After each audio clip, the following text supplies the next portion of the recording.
Peace, power, prosperity. Peace, power, prosperity. It's your brother, street reporter, Yafael Balagoon, here with a great one here. A brother that I've been knowing for many, many years, and he has been consistent in the community and doing a number of different things and very interesting things about this man. I've come to admire him for his work, his dedication, and his commitment. If you could, brother, please introduce yourself. It is me, Ricky Perry. It is I, Ricky Perry. Y'all know me. Been moving and grooving a little bit. Doing a little bit of this, a little bit of that. I've really been a community person ever since. Really I was yay high to a grasshopper. Just in different areas and different arenas. I even got 9 brothers and sisters. With me being the oldest. So that was a kind of like a movement in itself. My first movement. And, things like that. So yeah. Gotcha. Well, we'll appreciate you for coming here today and kind of spreading your knowledge and your wisdom. So you just mentioned something that I thought was very interesting. You said you got 9 brothers and sisters. Like, tell me, what is like having 9 brothers and sisters and fighting over that bathroom early in the morning trying to get prepared for school? What is that like? HELL. But it becomes a thing to where, as we move forward on that, it gets organized, the girls' bathroom, the boys' bathroom, everybody know when to go in, and things like that. It was a thing, it was a lot of, sibling squabbling going on, but hey, it was all love, Mm-hmm. And you say you're the oldest. Yeah, I'm the oldest. Yeah. So with that being stated, you being the oldest, I know most times, a lot of times in households, the oldest kids seem like they're the ones that get like a lot of responsibilities, or it seems like they have more that's added to them than the other ones, right? Is that something that you may have experienced, or that wasn't your situation? Yeah, I had a lot of responsibilities as being the oldest, especially with 9 brothers and sisters. Plus, I didn't see a boy until, I was like 8 or 9, because I had all sisters, okay, all girls at first. So it was, it was really something, helping out, in the kitchen and things like that. Right. It was something, Right, Mm-hmm. right. Did your how was holidays like for example? As I tell folks all the time, I grew up Muslim, so Christmas time, I was one of them kids that had my, I like to say, had my mouth out because I was sad. Everybody got Sega Genesis and Super Nintendo and all this other kind of stuff, and I didn't get that. What was the holidays like? Was it one that everybody came together and everybody was happy? It was momentous, or was it one of those things where we had to, we just kind of had to figure things out? Our holidays was always, open, Mm-hmm. presents, food, stuff like that, I guess, my mom and dad, they really, believe in the traditional ways. So, however big we could do it, you know what I'm saying? It was, I remember one Christmas, we all got new jackets, new bicycles, Wow. Things like that. You know what I'm saying? Some Christmases was, bologna sandwiches and snow, Yeah. depending on the struggle and moving and grooving at the time, So yeah. Yeah. So when you say like your first memory, like I hear people oftentimes talk about like South Dallas, or some folks say West Dallas. I meet a lot of West Dallas folks. I meet a lot of West Dallas folks more so recently. With that being stated, what part of the city you from? Everybody from a certain part, Oak Cliff, Pleasant Grove. What part of the city you from? I'm from Oak Cliff, majority. I'm like an Oak Cliff, South Dallas baby, because I was born in Parkland on Ann Arbor. Parkland, baby, Stayed over Ann Arbor a little bit, then came over here in this area to Jan Irvin, and then from here went to South Dallas for about 6 years in Bunton with my kinfolks, and then when we came back to Oak Cliff, so. You know what I'm saying? And, been in Oak Cliff ever since. So, I'm a majority of Oak Cliff, South Dallas, baby. Majority of Oak Cliff. Best of both worlds. Gotcha. Bunton, Oak Cliff. Gotcha. Bonton. He said Bonton Oak Cliff. CLIFF. Yeah. Yeah, Bonton Oak Cliff. All right, got you. Did y'all, when you was growing up, did y'all go to church a lot, or did you go to church with your grandmother, grandfather, or what was that dynamic like? I gotta ask that question.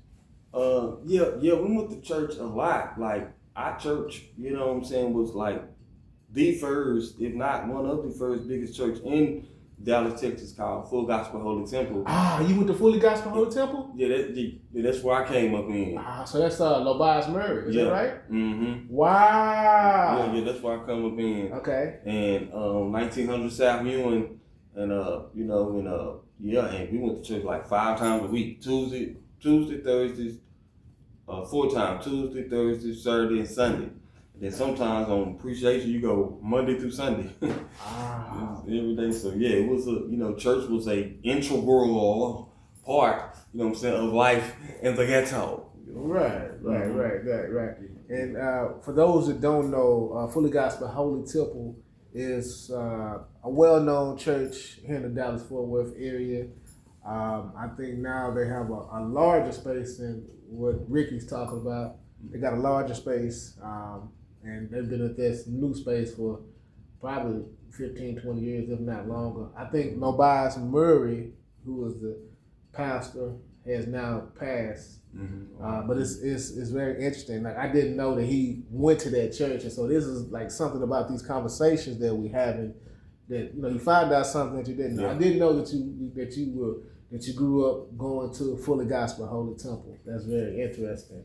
Mm-hmm. So one thing that I've known you for, like over the years, is, I think, which is a passion of yours. It may be one of your first passions, obviously on many, but one of your first passions, I think, is music. Correct me if I'm wrong with that. Mm-hmm. What got you passionate about music? Was it something that you seen, you noticed, like, or is there a particular artist that stuck out to you? Like, what got you passionate about music? It's actually literally in my blood, because my mama used to sing and write. My daddy, he sing, he direct the choir and stuff like that. So even back in the days, my grandma, I found out she was in a national choir for being a big time gospel singer. Really? Yeah. I didn't even know that or whatever. But my grandma, I'm so used to calling her Granny. Mm-hmm. I don't even know her real name. Outside of Dallas, if I could take a step back, mm-hmm. I'm gonna go back to the music. Where are your people from? Are they like, okay? Let me give you an example of what I mean when I say that. Mm-hmm. So, I was born in Dallas, obviously, right? Mm-hmm. But my father, he come from Hawkins, Texas. Mm-hmm. That's 100 miles outside of Dallas, I think, 115. My mother is from Atlanta, Georgia. Mm-hmm. So like, is your people? Do you know at what generation did your people come to Dallas, or have, as far as you know, they always been in Dallas?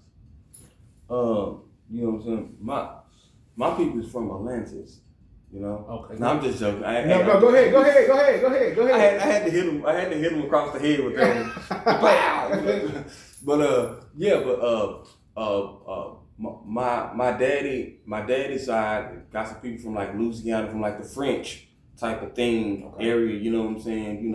Things like that. And my mama's side is like right here, you know what I'm saying? Like Indian and things like that. So a little research been done on that, y'all. Do your research. Please do your research on your family. Research on your family. It's important. So growing up, back to the music. Growing up, as far as music is, music wise, who was your favorite artist? Me coming up, my favorite artist as far as rap was Tupac. Okay. You know what I'm saying? Because like Tupac, he came from so many different arenas and became so real and authentic. Mm-hmm. You know what I'm saying? That was, that was my favorite rapper. you know, I don't want to say who my favorite singer was. You know what I'm saying? But you know, by me saying that, y'all should know who it was. But he disgraced his Kelly. He disgraced himself. Kelly. Yeah, man, that was my favorite singer. Let me ask you this. I gotta ask. You know, because I hear it all the time, and a lot of times I hear it from the ladies. He disgraced himself. Should Kelly be free? This is what I think. I think that Kelly should be free because I think right now he should be free because he done enough time. And I feel like they need to give Kelly what he owe him though. Because Kelly did make motherfuckers some billions. So they should be like, her, boom, give him something, go on about your business. Then he should, as a black man should want to better himself and use that as an apology to the community and come move with the, you know, grassroots everywhere, you know what I'm saying, and donate. And, you know, let's go ahead and change the world. You know what I'm saying? You heard it Square business, man. You heard it here first. Y'all feel about it going Street Porter. So, what about Diddy? Should Diddy be free? Okay, so this is my thing with Diddy, because I was shocked, you know what I'm saying? Because I used to, one of my monikers used to be after Diddy, you know what I'm saying? I used to be like, I'm Diddy the city, yeah, whoop de whoop, you know. And so I feel that Diddy is I feel like he's done a time for what he's done because I understand, I'm gonna just say this and y'all read behind the line, I understand the politics behind, you know, what's going on with Diddy, with Diddy, you know what I'm saying? I understand the politics. Mm-hmm. So yeah, he should be free. And he's another one that should get out, say, okay, you know what, let me use my mind for good. Let me be an apology to my community. Bam, reach out to the grassroots or whatever. Bam, bam, bam, bam, bam, you know what I'm saying? And let's get on some Wakanda stuff. For real, y'all, you know what I'm saying? You know, come to the grassroots and, you know, with saving grace as long as your heart is real. So one thing I noticed about Diddy is that I think on the 2nd or 3rd of October, he'll be sentenced. Now, mm-hmm. I think what he's trying to do is get out based upon being in prison within 12 months. Time mm-hmm. served, right? Mm-hmm. The prosecution, on the other hand, they're asking for anywhere between 48 and 51 months. Mm-hmm. So do you again, just to kind of reiterate what you just said, do you believe that he served enough time for what he's been accused for, or do you believe that he should be scot-free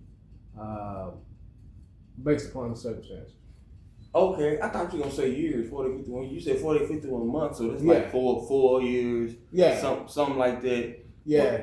With something like that, I feel like, yeah, he could do some more to really think about it because, you know what I'm saying, you know, that was some shit. You know, people was misled and people, you know, was, you know, kind of like, damn, you know what I'm saying, we thought you know, was on this and we thought you was this. But when you misleading the people in the industry, the young people like this, you see what I'm saying? Mm-hmm. So on that strength alone, on the misleading, on the, you know, whatever type of level you was on, you know what I'm saying, it should be a little taxing there. But then, like I said, when you come home, shoot, man, you know, be an apology to the community, you know, for real. Gotcha. All right. Now, let's go back to Tupac. Tupac Shakur, obviously, is a well-known artist, activist, poet, etc. I don't think nobody in this particular generation can, as far as all those different things, probably could reach Tupac in that area. Now, I've heard some comparison with Young Boy, but Young Boy is just to me, he's just an artist, a rather good artist, but he's not necessarily community per se. So let me ask you, just as far as Tupac Shakur, as far as what he represented, being that your parents were that you were going through Fully Gospel Holy Temple, was that something that they allowed you to listen to, or did you kind of have to sneak and listen to Tupac? Well, going to a church like Full Gospel Holy Temple, you know, the rules are strict. That's what I was saying. So you gotta be a rebel. You know what I'm saying? Like, you know, lucky I had neighbors that had big systems. Like when we stayed in Bunton, we had some neighbors that stayed next door to us, and y'all know how the projects was back then. The walls was thin. You can hear everything. So we had the neighbor. They always jamming Keith Sweat. some of the old stuff, you know what I'm saying, things like that. And so, you know, even, you know, coming up with that, you know what I'm saying, just hearing music from the next door neighbors, you know, was a way that we got to listen to the music, you know what I'm saying, a lot, you know, and man, you know, and, you know, here and there on the streets, you know what I'm saying, man, you just kind of shot me back at Full Gospel. Full Gospel was, I'm gonna say this on record. Full Gospel was a hell of a church, you know, when it comes to you know, learning the Bible. You know, Lil Bill's married. He was a G too, man. Lil Bill's married was a G though. He always took us out of town, took us to the land. Okay. We always rode horses. We went to the lake, swam in the lakes. Like, he took us around different stuff out of town and stuff on the bus to do a lot of stuff too. So, you know, he always put the money back into the church. He had a helping hand, you know, like once a month where everybody in the church can walk around inside the church and get candy, fruit, clothes, you know what I'm saying? Okay. So yeah, it was you know, so Lobias Murray wasn't one of those what my father would say, a jackleg preacher. He was. He took care of his members. Oh yeah, he take care of the church. Oh yeah, you're gonna be taken care of. If you ain't taken care of using Full Gospel, then you know what I'm saying. I don't, you know, like he had 2,000 members back when he wasn't even cool. That's what I'm saying. Before I buy Potter's household entered in, it was 2,000 of us. Did he have any children that was your age, or he probably was a little, yeah, some a little older, a couple a little younger. Okay. Herman, Shawnee, them, you know, shout out Shawnee. Shawnee real cool, you know, Shawnee Mary, you know, she doing her thing over there, moving and grooving. Yeah. Gotcha. Now I wonder if you may, you know, when I first met you, and you correct me if I got my time frames wrong, I think this was 2013.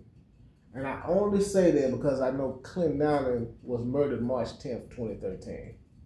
That was the day Clinton Allen was murdered by Officer Clark Staller, badge number 9514.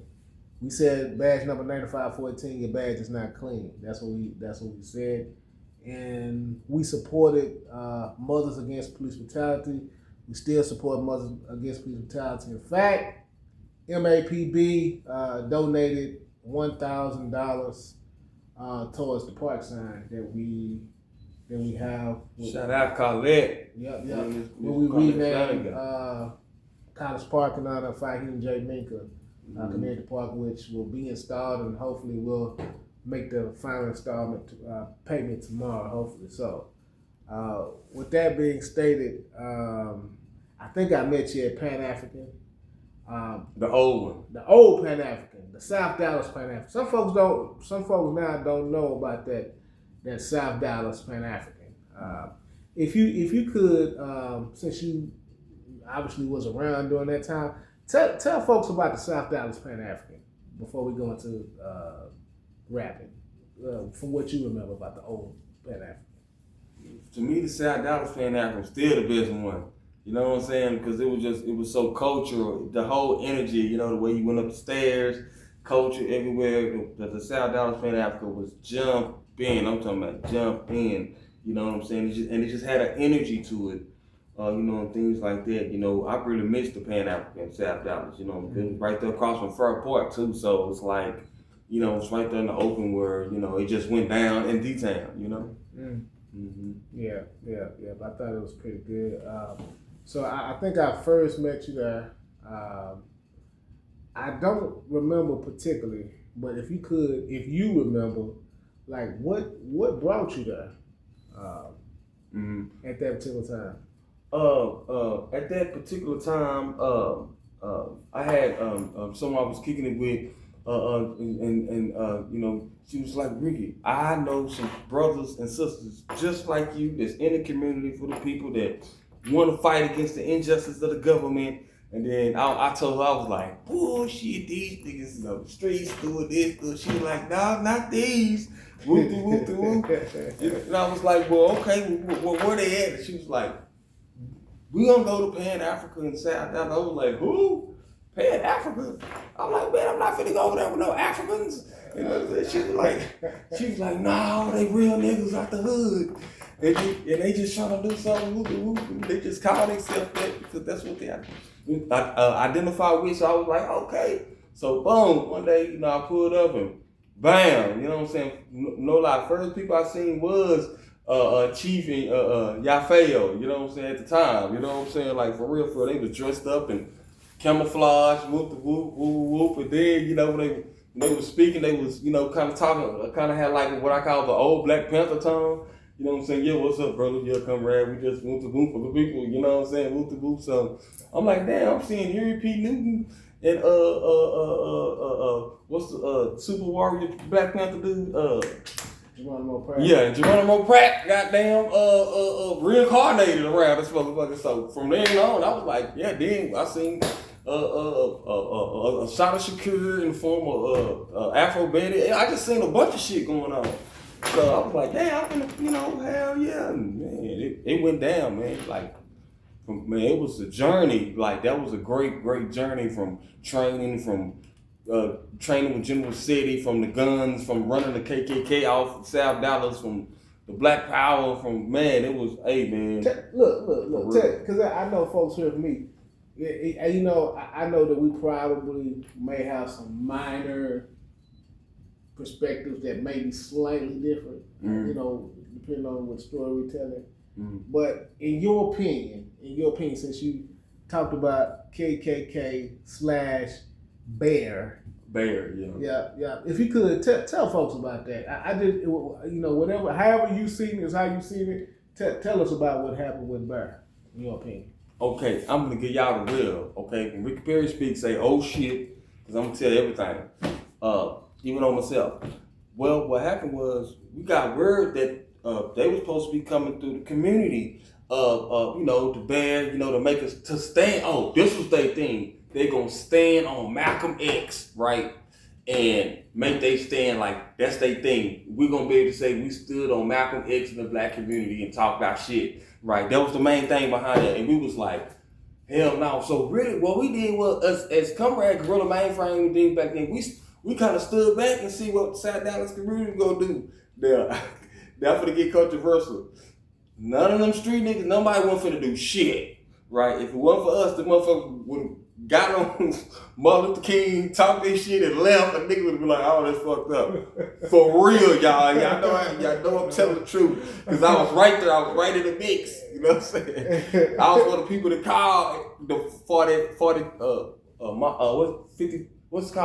48 mosque. You know what I'm saying? Like, hey, man, I think they finna try to come stand right there. And, no. Oh, y'all shit. What? Wait a minute. You know, so we went into the community and, you know, I remember it was me, you know, Comrade Yafeo, Geronimo Pratt Chief, you know, some more people, Kamal, everybody, you know, and we was telling the community, hey, man, these motherfuckers y'all know they finna try to, we went to rattling community, and man, before we knew it, it was hundreds of people on the street. Like, it was blocked out. Like, you know, and it was overstood, y'all not gonna come up. Because they had the police with them and everything. We don't care who y'all got with. Y'all are not gonna walk up this street right here and stand on Malcolm X and do nothing today. Everybody, we were serious about that. Matter of fact, the people was damn near halfway to them, to the Bear. Like, the community started walking down the street like, y'all are not gonna come up and stand on Malcolm X, that you know, that disrespect won't be allowed. So really, I really appreciate that moment. It was something, whoop the whoop, you know, then, you know, you had the rag, you know, to me, that was one of his greatest speaking moments, because he had on his camouflage, he had everybody behind him, he was speaking on camera. It just gave me a Huey P. Newton moment. He was like, yeah, man, you know what I'm saying? You know, he ain't say it like this. He said it on professional, this is the way I'm saying it. He was like, yeah, man, we gonna let these motherfuckers come over and fuck with us. Not on Malcolm X, you know what I'm saying? You know, it was about to go down in D-Town, you know, but in the revolutionary way. So yeah, that was what happened with that. You know, the funny thing is, I just remember afterwards, you know, we had our celebration over at by Kimball. I thought that was pretty good. Now, you know, I found out later. I found out later. I was doing an interview for somebody else, And you know the DPD and SWAT that they was talking about after that, they was talking about raising us over at that house over there by Kimball. Mm-hmm. Yeah, a reporter had advised because she knew all the details, Mm-hmm. and she said I forgot the reason she told me, but she said they didn't raid us, but they was gonna raid them folks over there, I should say, but slash us. But yeah, I thought that was pretty interesting time, and if my memory serves me correct, you stood pretty strong, one of the strongest voices for Clinton Allen. A lot of folks, like new folks, that's like in this police brutality movement now, they don't really probably remember Clinton Allen too much. Mm-hmm. But the folks like yourself who really keep Clinton Allen alive, and realistically, he was, I guess, one of the first martyrs of the contemporary movement here in the city of Dallas. Clinton Allen, look him up, look him up, look him up, look him up. Mm-hmm. So fast forward to now, you have started a movement, which I think is powerful, called Love Patrol. You and your Queen folks have started this movement called Love Patrol, trying to, I believe, make balance in the community. If you could tell folks about what the Love Patrol is about. Yeah, the Love Patrol. A lot of times, we patrol in the community. What I'm saying, which is needed. What I'm saying, which is definitely needed. Let me say it again, it's definitely needed with defense. We what I'm saying, because our people need to be protected. Our women and children need to be protected. What I'm saying, especially our women and children. You know what I'm saying, and so what I'm saying, and so and what I'm saying, I'm like, okay, we definitely need another type of patrol, which is the Love Patrol, right? Which is the Love Patrol, which is what I call the other part of how we heal ourselves, how we deal with ourselves, because I really feel that if we don't heal ourselves, right, if we don't put the love back between ourselves and the community, we really can't make a giant step together fast. You know what I'm saying? And so hence the Love Patrol, it comes from the People Shield. You know what I'm saying? The People Shield is an organization that shields the people and brings accountability to the people. You know what I'm saying? That kind of stands in the middle, between Democrat, Republican. You know what I'm saying? We're not really political. We stand with who's doing righteous for the people. And so, it kind of siphons from that. Hence, we have the Love Control, Love Patrol, spreading love, what I'm saying, the healing between our people, which is the final frontier. This is our final frontier, healing and getting forward, Gotcha. So I've had different folks,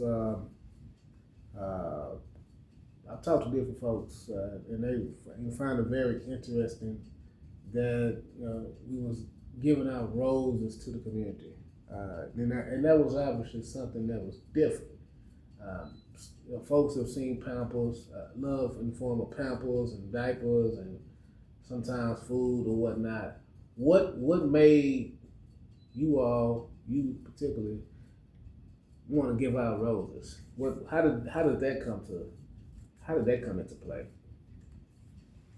Well, I was on the cool. I was kind of I was really working one day. I was working. I was like, dang, and I was thinking. I was like, the love is associated with roses, right? You know what I'm saying? And I just happened to be, around and able to connect into that dimension. Connecting to that atmosphere. Where I can get that donated. You know what I'm saying? So I'm like, wait a minute, yeah, people do connect love with roses. So I'm like, you know what? That's the roses. When we give out these roses gonna put out the energy of love and smiles and happiness, and just the energy, even the petals of the flower, all the way down to the science of it. I can break it all the way down. But that was the reason for the roses, and I always want people to, remember that, and associate the Love Patrol, with the roses, with the roses and the fruit snacks, and the fruit, roses and fruit. Gotcha. So if you could tell our viewers one thing about Ricky Perry that they didn't know.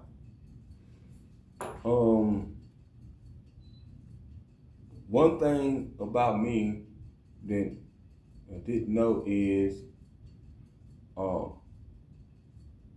I've been in a slammer before, which I call the slammer. You know what I'm saying? But but it was a good lesson for me. You know what I'm saying? And sometimes it's needed for real to go in there, especially for people like myself who be needing time to think. You know what I'm saying? Going in there really helped me out. You know what I'm saying? I've been chilling, down there for 2 decades. You know what I'm saying? So that's something a lot of people didn't know because I done changed my life, my energy so much. What, you been locked? Yeah, I've been on lock before. You know what I'm saying? How long did you do in my rest? In all, probably like 11 years, you know what I'm saying? In all 11 years, 4 here, 5 here, a year here, 6 months here, things like that. And it was definitely, like I say, it was definitely an experience, and and it was humbling, and it let you know you don't want nobody to have control of your life like that. You get your own control and be able to move forward. You know what I'm saying? As a decent human being, a person. Get it? Gotcha. Well, we definitely appreciate you very much so for coming here talking with us and whatnot. Let's just say somebody see this and they say, man, I like a lot what that gentleman said, that man said, that brother said. How would they best be able to get in contact with you? I'm on Facebook. You can reach me through Facebook. Ricky Perry, you know what I'm saying? You know me when you see me. Locks, Ricky Perry, reach me through Facebook Messenger, for sure. I got my email, but if you want to reach me and talk to me and, get straight at me, you can hit me through Facebook Messenger. That's really, the best way. Gotcha. Instagram too, but it take me a while to look at my Instagram. You like me? I don't even check. I ain't really Instagram. I don't really Instagram. Yeah. So I want to reiterate, Ricky Perry is somebody that's very grassroots in the community. You can tell that he loves the community. I appreciate him and his family for always being there and being supportive. If you feel that there's a need to reach him, please do not hesitate to reach him, as he has created that open dialogue, and I'm sure that he will be willing to do so. I didn't say it, but if you can like, share, subscribe to my channel, that would be extremely helpful. It just kind of help. It is my position that I want to really discuss the people that's been around myself over the past few years that I feel like made a big impact to what it is that we do collectively. And so Ricky Perry is one of those people. Feel free to reach out to him. Outside of that, peace. Can I give a couple shout outs? Go ahead, give a shout out. I want to shout out a couple, a few, people that's in organizations that's really been rocking, and keeping their word and really standing there even when it ain't, or you don't want to, or even when something go wrong, still standing there. Cause that stuff matters, y'all. Shout out CMB, Community Movement Builders, for moving and grooving, with us, and things like that, for real. Community engagement specialists, Square Business, CIVN, Marcus XTM, Super Nikki, Superstars of Justice, Sandra A, Sandra D, First Class Promo, things like that, Rainbow Housing, shout out my beauty queen, Bulani, she be moving and grooving, with me, and things like that, man. And yeah, man, if I miss anybody, charge to my heart, charge to my mind, and you probably should have been there. Yeah, charge to thorough. Peace, y'all. Hey. Shout out to these elders too as well. Look them up. Yeah. Peace, power, and prosperity. Like, share, subscribe to my channel. I definitely appreciate you very much.